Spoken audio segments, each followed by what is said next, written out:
You set your alarm for 6 a.m. because tomorrow is the day you finally start running 3 miles every morning. Day 1 goes fine.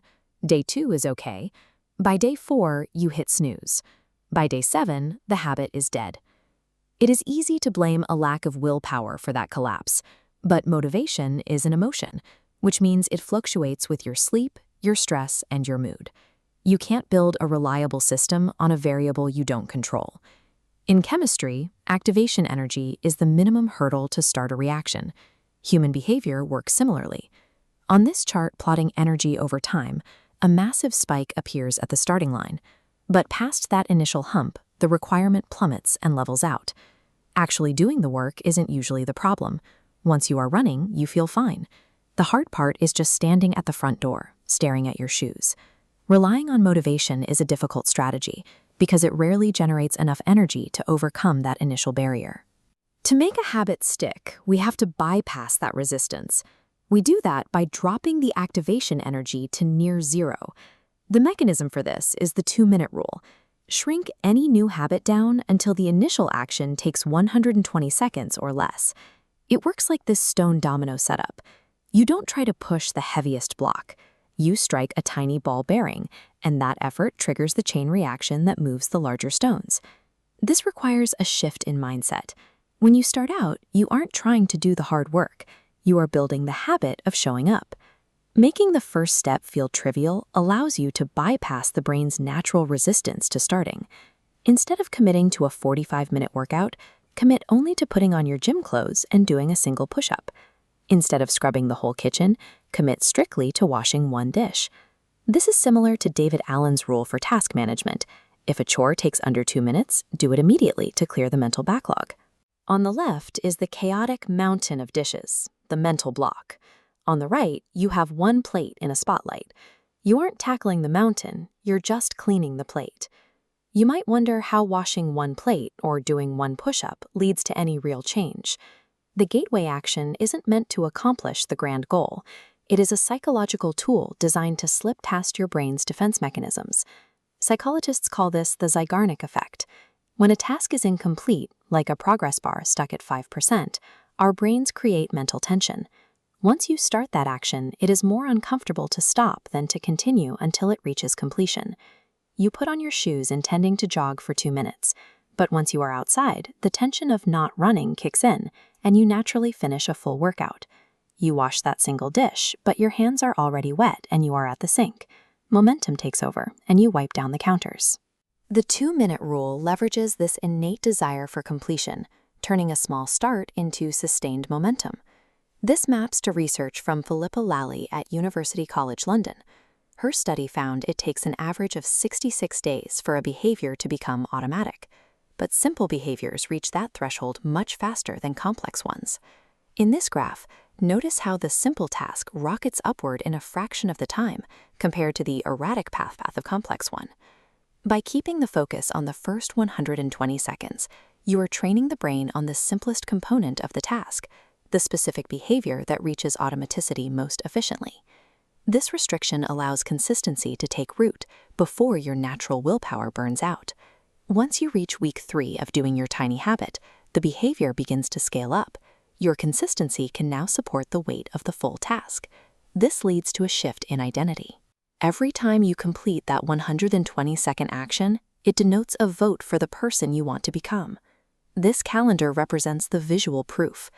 Every red checkmark is a vote for your new identity. You are no longer someone trying to run. The streak proves you are a runner, because you lace up your shoes every single day. Permanent behavioral change grows from the accumulation of these votes. You replace the pressure of a finish line with the evidence of a new routine. Under this framework, the cost of starting is virtually zero. Because the activation barrier is gone, the only hurdle left is the decision to begin. Choose one small action, scale it down to 120 seconds, and execute it today. Long-term progress compounds from these frictionless starts. There is a specific, persistent anxiety that sets in when you stare down a wall of looming responsibilities. The larger the project appears, the harder it becomes to perform even the first step. You see it in an overflowing email inbox, the the kitchen sink stacked with unwashed plates, or the blinking cursor on a document that has stayed blank for hours. It is common to view this freeze as a personal defect, a lack of willpower, or a sign of laziness. But behavior researcher B.J. Fogg suggests a different framework. He found that for any action to occur, 3 things must converge: a prompt, the ability to do the task, and the motivation to try.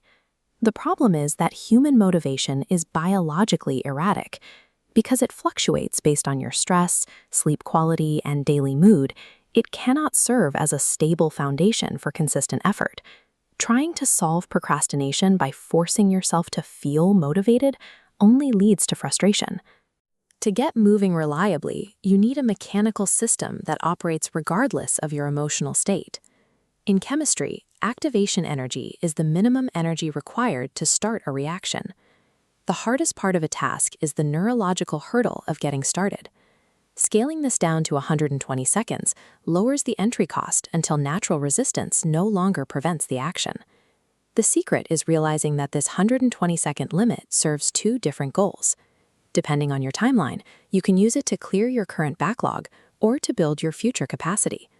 The first version of the rule, popularized by David Allen in his Getting Things Done system, is designed for present-day task management. The mechanic is simple. If a new task arrives and takes less than 120 seconds to complete, do it right now. Do not add it to a list or schedule it for later. Deferring these microtasks creates a hidden burden. Every item you save for later remains in your working memory, quietly draining your attention throughout the day. The mental effort of organizing, tracking, and remembering a tiny task often requires more labor than the physical act of just doing the job, like washing your plate immediately, replying to a quick email, or instantly taking out trash.